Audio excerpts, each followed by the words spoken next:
Today's video is sponsored by Camel City Mill.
So welcome back to Outdoors with the Morgans. We have the most amazing thing right here.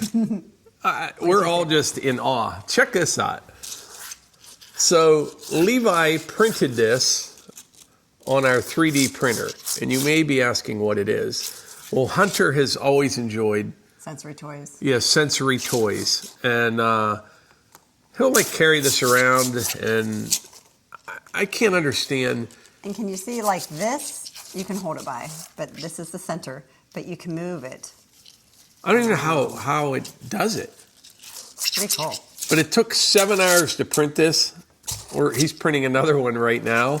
But yeah, Hunter always liked to have something, even like squeeze balls or something like that. It helps with his senses, but that's pretty crazy. They're also nowadays called fidget toys, so everybody can fidget. You know, you can either chew on the cap of your pen or, you know, have some sort of fidget, click it. So kids, either neurodivergent, which that replaces the autism diagnosis, can use them, or just a regular kid. It's fascinating. It really is. I find myself staring at it. But it's almost relaxing, just kind of. Right. Yeah. It's unbelievable. It is pretty cool. Because it has a little bit of sound to it, so you got some sound, but it has different movements to it. Yeah. And that's kind of a nice But my focus. point is, what I don't understand is it 3D prints it. I know how that works. I don't know how it moves. You would think it would all be rigid. Right. I don't understand the 3D printer at all. I mean, I understand how it does it, but like I don't understand how it moves. Because these pieces had to be cut. It just lays it out. It keeps building it up, building it up, and then it all moves. So it is a beautiful day today. Yesterday, it was pretty nice in the morning. Then we got some real bad thunderstorms in the afternoon, but it's already drying up again. I didn't get a whole lot done yesterday, but I did manage to fix up the ditch coming up the driveway. It had eroded pretty bad. It was a giant hole, and I had some big rock down here that was all mixed in with some other stuff. So I took that little Kroba mini skid and like a rock bucket, sorted some of that stuff out, filled in that ditch to keep it from eroding, and then I took the dump trailer out to the clearing. I brought a load of that red oak in that I got the other day. We will be moving the processor out by the new barn at some point. It's going to take a little bit of time though. I need to clear some trees, make a spot. We're going to take the Wolfe Ridge conveyor out, the tumbler, the processor. We got so much to do, and that's a good thing. I like being busy, but I got to do all the downspouts on the building, on the barn, finish the road all the way around it, finish the siding. But this time of year, things are really starting to open up and getting a lot more productive because you're not fighting the weather as much. Yesterday, like I said, we had some big downpours, heavy winds, and the next day, it's already starting to dry up a little bit. And then when you get to when is it, April? When those trees start coming back to life, man, it dries things up quick because they just start sucking that water up out of the ground, and it gets good then. It does. So a lot going on. And by the way, I did make a decision on a machine, and that should be a week or two. We should get that. We're going to talk all about all that in another video.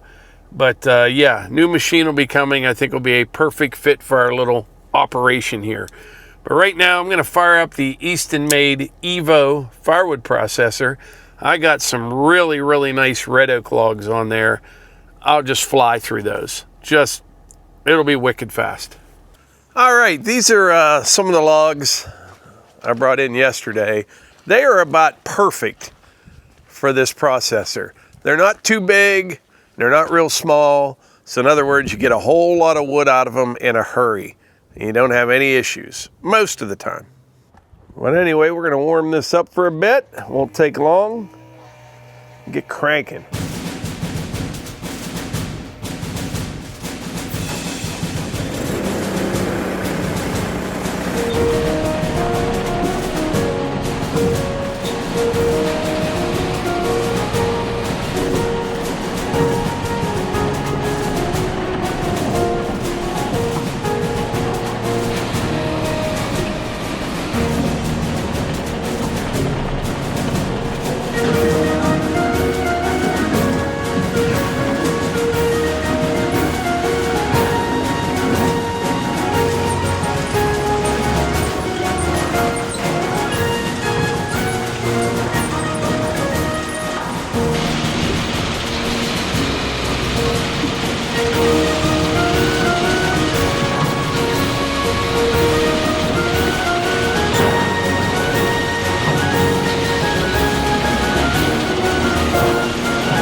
Beautiful red oak right there. That is my favorite firewood. And I know I mentioned that before, but it's just good stuff. And the Evo loves it. It does. It just rips through that stuff.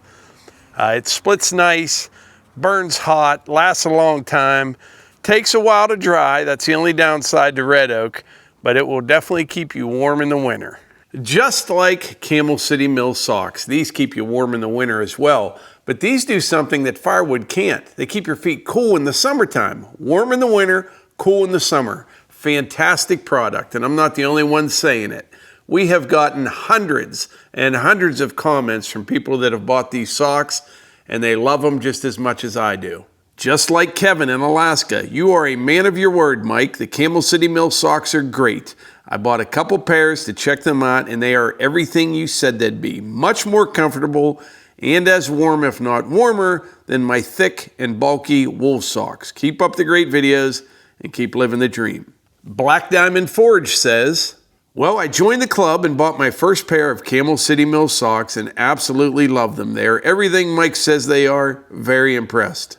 Bill Brown says, I tried Camel City Mill socks based on your recommendation and will not wear anything else from now on. Fantastic socks. 100% American made right down in North Carolina. They have a 10-year durability guarantee. They wick sweat. They're just a great product, and I swear by them. But anyway, you can save 10% on my favorite work socks from Camel City Mill with code Morgans10. Link in the description. All right, next up, I am getting ready for some stuff, a whole bunch of stuff. First things first, I put the chipper on the tractor. This is a split fire. I'm not going to be using this today, but tomorrow we're going to be using this a lot. I mean a lot. Like all these trees around the yard here, they all need whacked back. That's what I call it. You got to whack them back once in a while. but there are going to be hundreds of little limbs. And I'm going to use the boom lift, trim everything way back, and we'll chip all the small stuff. There's a little woodpecker up in that one up there.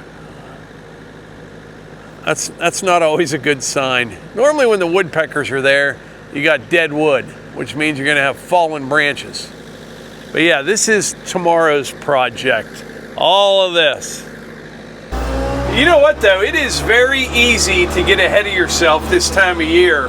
It's not even the middle of March, and the weather can be very deceiving. Like today it's going to get up to 70, but this morning I got a fire burning in the building over there. It was only 32 degrees this morning. And looking at the long-term forecast, next week I see a lot of like 40-degree temperatures and rain, snow mix, that kind of stuff. So it's still really early, but the way I figure it, you know, you take advantage of those nice days and you just kind of get further ahead in the game.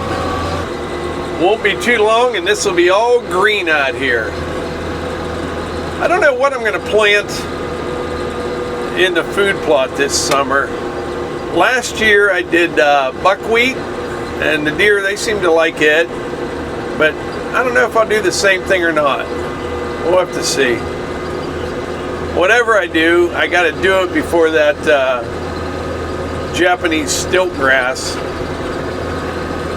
takes it all over. I had to run out to the barn here and grab this. It's for the mini skid. It's a trailer mover. Very, very handy to move trailers with the mini skid. But like I said the other day, we got a lot of work to do in here. But each day you get a little something done. It starts to come together. That section of loft is done, and so's that one over there. Once I get this middle all buttoned up, I need some more siding on the outside, my little door up there, some more framing.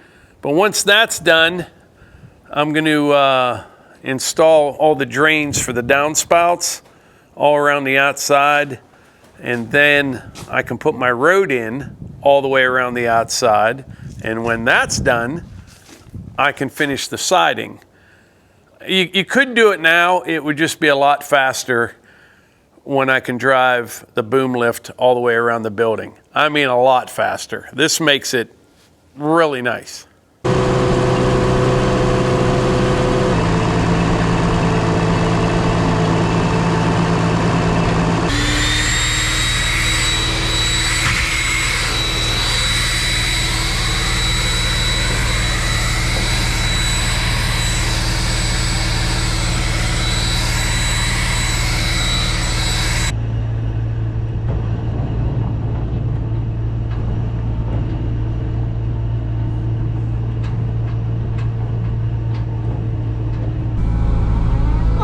We have to go on a little rescue mission. We're gonna go over to the neighbors and try to get their TeleHandler unstuck. I drove by, looks like it's buried in a bad spot, but we'll see what we can do. About a month and a half ago, maybe 2 months ago, I was over there, had to do the same thing. The problem is, when they work in the winter time, you make all kind of ruts and everything holds water and everything stays a mess. If you can stay off of it and have it graded right, you know, it'll dry up on a day like today. But when you get those big ruts in there and everything holds water, you get quite the mess, you know?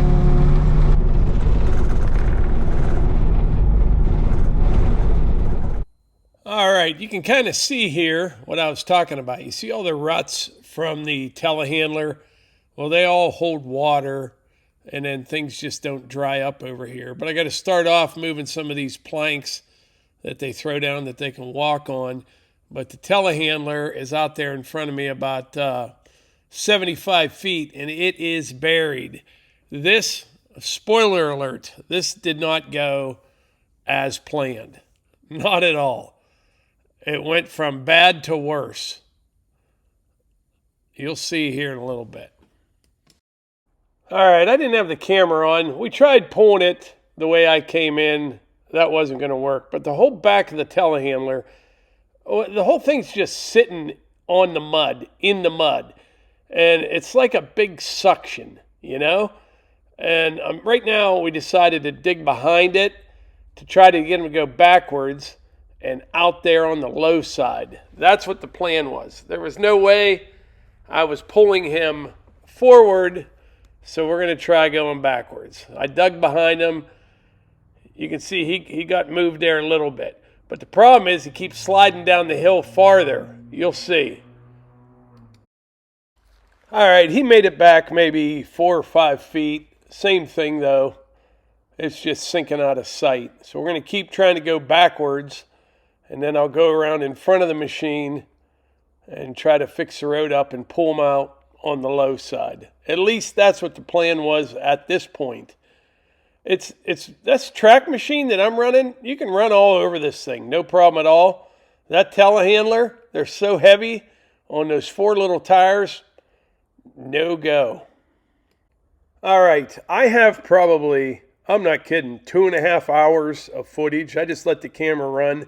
I'm not going to bore you or me with that, but something I wanted to mention. I'm pulling with one of those real big kinetic ropes.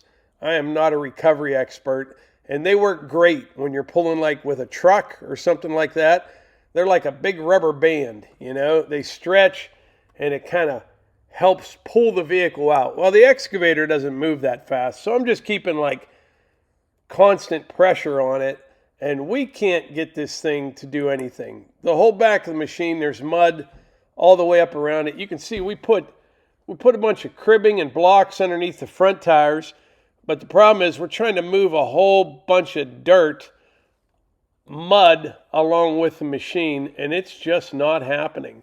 I gave up. I did. We all did. I said, you need a bigger piece of machinery. That's all there is to it.